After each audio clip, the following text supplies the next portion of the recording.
Dobrý večer. Já vám teď dám na svým přednášce o dezenu. Tak, pravděpodobně všichni víte, co to je dezen, ale si to náhodou nikdo nevíte, tak... Tak já vám řeknu, je to takový internetový fenomén, ale je to vlastně taková skupina na Facebooku, kterou jsme založili s kamarádem. A... Víc na hlas. Vlastně vychází ze Zenu, což pravděpodobně taky nevíte, co to je, tak vám to hned řeknu. Je to přímý předchůdce Dezenu. Je to vlastně takový druh humoru, který je založený na polysémii slov, často nějakých jako běžných používaných spojení mezi lidma. Existuje jako v několika formách, může být slovní, jako obrázkový. Slovní je takový jako trochu ochuzený o to, že jako, musíte počítat s tím, že ten člověk má nějakou představivost, což často nemá. A tak se jako častěji používají ty obrázkové. Já tady vidíte takový obrázkový.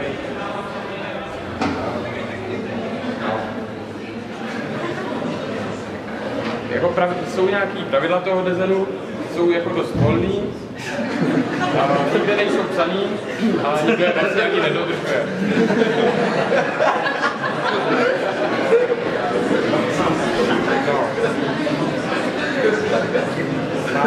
A oproti tomu Zenu, který teda je založený jenom na tom mnohovýznamovosti slov, tak má jako jeden prvek navíc, a to je prvek, který se říká prvek D.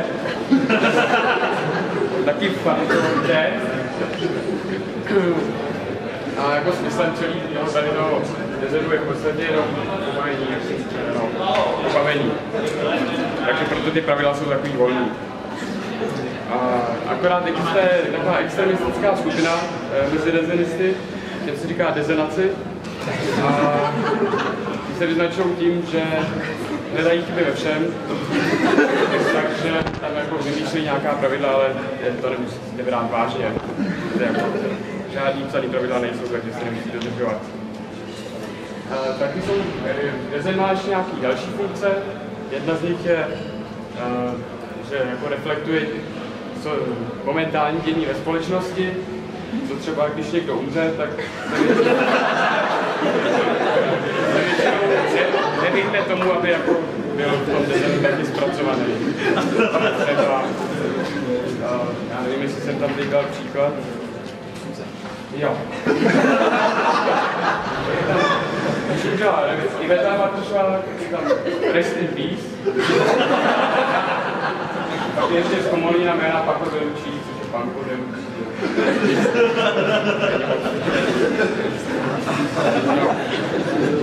Častý dotaz je na to, kde leží hranice mezi dezenem a zenem. No, ta hranice spočívá akorát v tom faktoru D.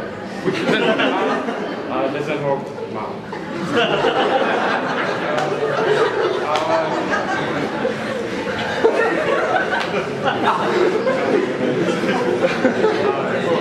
Já bych měl vysvětlit, co vlastně ten faktor D je.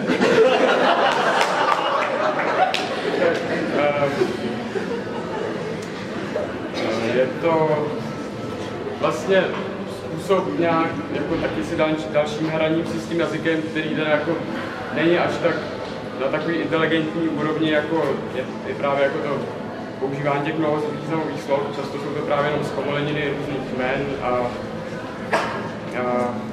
špatná výslovnost v cizích jazycích třeba, nebo tak. Proto se mu taky říká dezen, to jde vzniklo od slova debilní, nebo taky.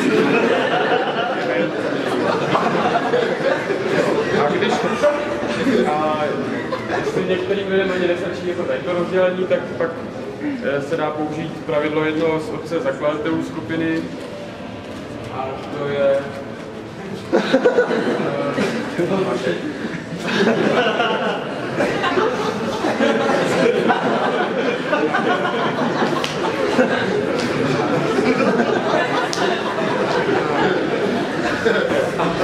Tak teď bych vám ještě stručně k historii.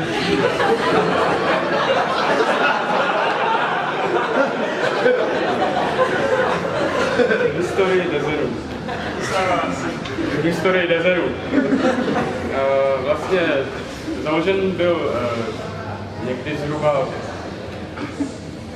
5. února 2013 15:25. Za rok a půl existence tam prošel takovým docela bouřlivým vývojem, několika fázemi, s kterými vás teď jako seznámím a dám vám jako, ukážu vám nějaký příklady nejcharakterističtějších děl z těch jednotlivých ér. No, dost se na té skupině, jako, tam střídaly taky vlny. Nebo dvě takové charakteristické vlny. Jedna ta vlna je vlna činnosti a druhá je vlna nečinnosti. Vlny docela korelují jako s obdobím během školního roku. Často byla jako největší aktivita v době, kdy toho bylo potřeba dělat do školy co nejvíc, zatímco když jako bylo volno, tak se tam nějak vůbec nic nedělo. Vlastně je to takovým způsobem produktivní prokrastinace.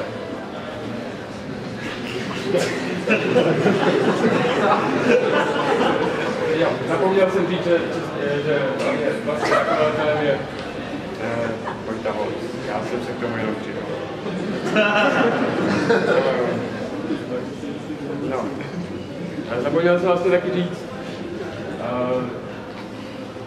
skupina Dezen vznikla ze Zenu a to proto, že vlastně ta úroveň toho Zenu byla už natolik vysoká, nebo ty členové se tvářili, že ta inteligenční úroveň byla natolik vysoká, že už se to tam nedalo vydržet, tak se jako byla taková skupina extremistů, vedená tady právě Vojtou Holcem a řekli jsme si, že s tím musíme něco udělat a zatočit s tou autokratickou společností, která tam jako začala prosazovat svý názory, který nebyl nějak opodstatnění, docházelo tam taky k cenzuře, což už fakt nebylo dobrý. No, tak jsme teda založili Dezen. No a teď nějaký historii. První éra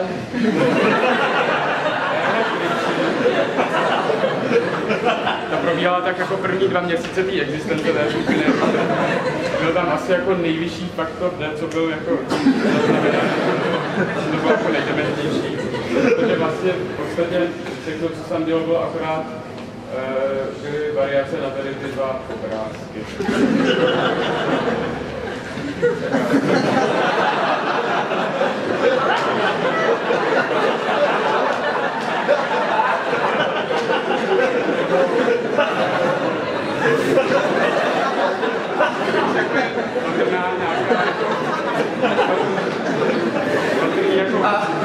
Zásadní nějaký předeslání, takový změny, která nadcházela.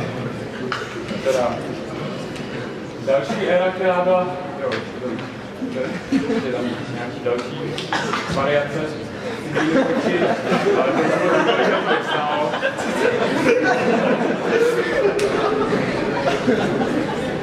No. A pak po té krycí éře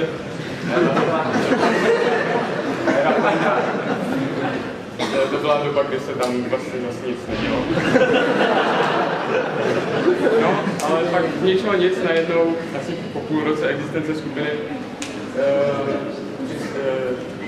došlo k tomu, že vznikla nová éra, která byla založená na komolení jména jedné postavičky z takové dětské pohádky. A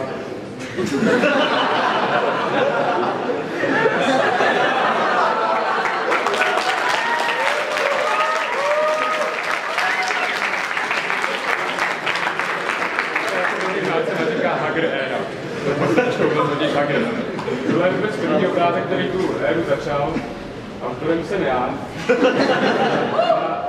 Je to Bagrit. A kdyby ten obrázek startoval docela lednu, protože pak v průběhu prvního týdne se tam objevilo na 300 příspěvků. Z nich teda 150 bylo ode mě. Tam teda byly na začátku, když se objevily nějaké pozůstatky té doby předešlý. Šlo jako kombinovat nějaké ty ty zastaralé prostě jistá novinka, ale to jako nikam moc nevedlo.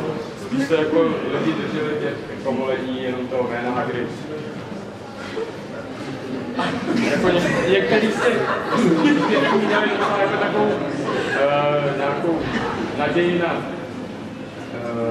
to, že by se dali označit do lekce jako nějak dokonce i intelektuální jdou, protože se mysleli, je Hagrid, René Hagrid teda, což je umělec. No, tam to ani nebyl.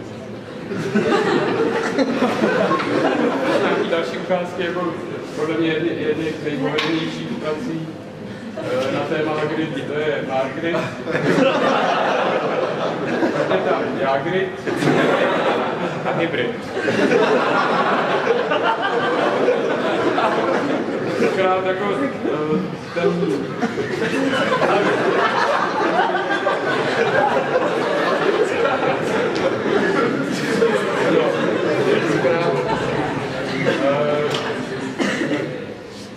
Vzhledem tomu, že jako těch příspěvků už bylo takový množství, tak se jako už nemohlo vyhnout tomu, že jako ten faktor D se fakt jako stoupal úplně do závratných výšin a některý z těch příspěvků, co se tam objevily, jsou teď docela jako nepochopený. To jsou tady to ukázky, která to je Hagrid a Hygeliš.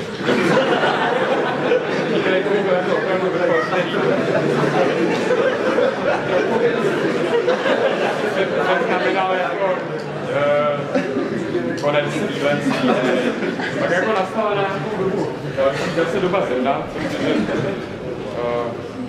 si neměli úkoly. A třetí éra pak je éra dalších sérií. To se pak jako hledala se cesta dál, jako jak pokračovat s designem, tak první jako z možných způsobů bylo obývat to samý, akorát na jiný jména. Další cíl komolení jmén byl Nelson Mandela. Vy máte ukázky, to je Nelson Mandela, Nelson Mandela a Nelson Gondola.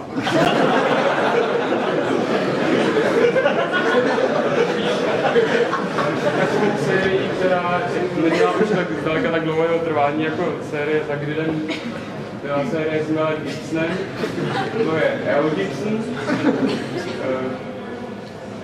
L. Gibson, Mel.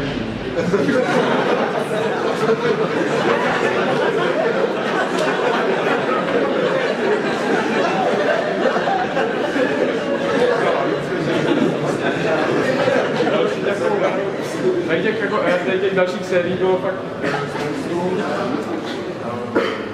spoustu osobností se nevyhnulo tomu, aby se zkomolili jejich jména.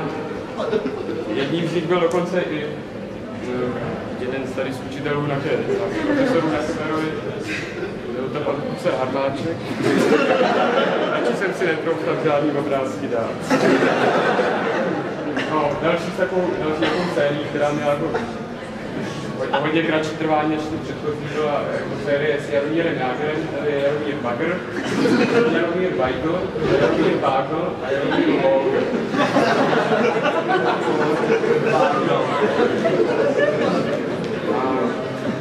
Pak tady ty série všechny vyvrcholily jako syntézu všech těch sérií předchozích. Tohle to znázorně Agrisona Malsona, jak vidíte, jsou tam prostě charakteristické prvky jak pro Hagrida, tak pro Jágra. Je tam i ruka Nelsona Mandely a obličej Mela Gibsona. No. Pak po tady té syntéze slavnostní, která teda nějak extrémně úspěšná nebyla, protože jako tou dobou už všichni design přestali sledovat, protože to byla spíš otrava, tak nastala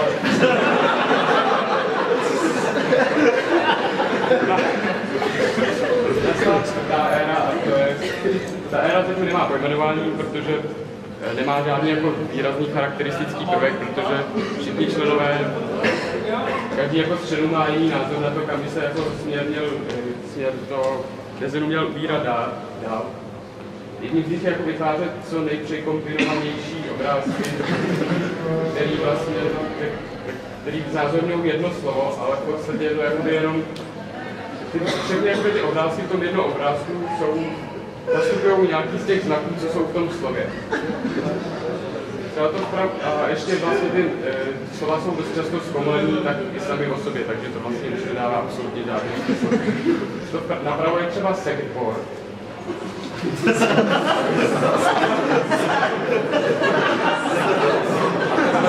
Tohle je robožka.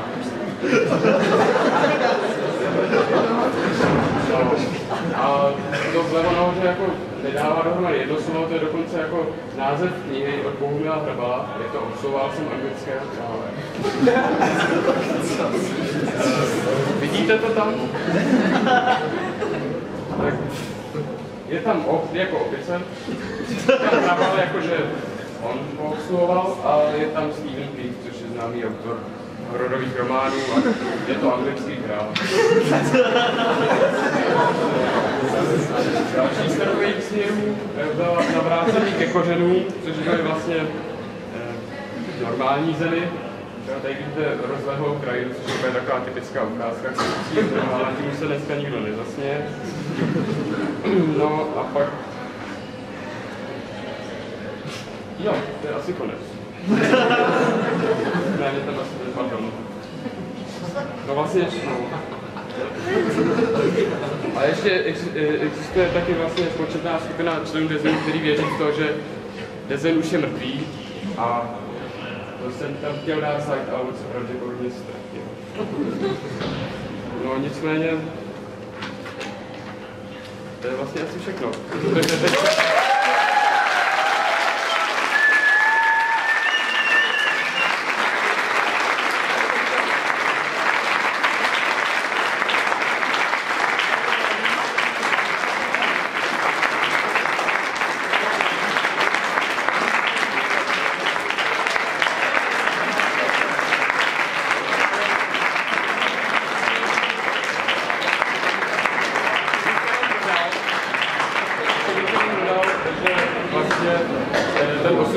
Závisí už teďka na mladších generacích, protože my otcové zakladatelé už jsme starí a taky máme jiný starosti, tak jsem právě jako chtěl vás vyzvat, kdybyste jako někdo chtěl se toho ujmout a založit nějaký nový směr, tak budu jenom rád.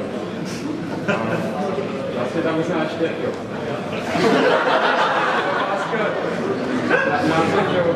Název přednášky je, jaká je správná hloubka Dezenu, tak